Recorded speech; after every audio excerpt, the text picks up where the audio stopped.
So this is the UB Mag case from Supcase, and this case is pretty interesting. First of all, it's transparent on the back except for the magnetic attachment, and it does have built-in magnets to give a nice solid attachment. I mean, that is really a solid attachment to the back of the case. And so this obviously supports wireless charging as well.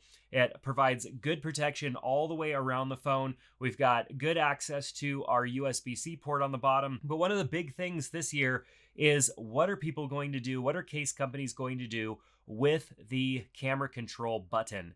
Now, the camera control button is capacitive, and on a lot of cases, they just simply notched it out. And that makes it a little bit challenging to use this button sometimes. But this button actually works really well. If I press this and turn this on and bring up the camera, as you can see here, I could swipe back and forth and use camera control. Now, this is almost as good as if I didn't have a case on the phone at all. Obviously, this requires a little bit more of a touch. Like I'm sliding my finger across here, and sometimes it's grabbing and other times it's not. And so it's not as good as if there were no case on the phone at all. But I have to say, like, this is probably one of the best implementations of maintaining camera control functionality that I've seen without having to just simply notch the case out, which I think is just poor usability. So Supcase did a good job by thinking, let's just make this capacitive and allow the camera control button to work even though it's seemingly covered up. So looking at the rest of the case, we've got good protection all the way around. You can see that the edges here are just a bit reinforced, a little bit more material here on the edges. All of the buttons are nice and easily accessible, work really well. You could tell that the action button has a little bit of a texture to it to make it easier to find it.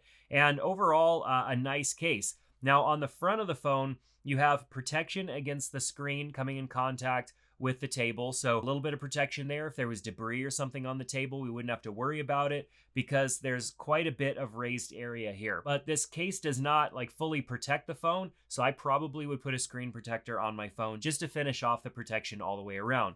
But what's nice about the back of the case is that we could see the color of our phone. And if you went with a more exciting color for your phone, you might want that to shine through, and this Supcase would do that for you. But I do have to warn you, a lot of transparent cases do end up like showing a lot of fingerprints. And most of these cases, while they don't yellow up like they used to, you know, the clear plastic kind of turning yellow on you, I think that probably still is going to happen over time. But my experiences with cases with transparent backs is that you can easily at least get a year or two of use out of them before you start to have those issues. So I have to say, I'm pretty impressed with what Supcase has done here, especially with being able to access the capacitive button still.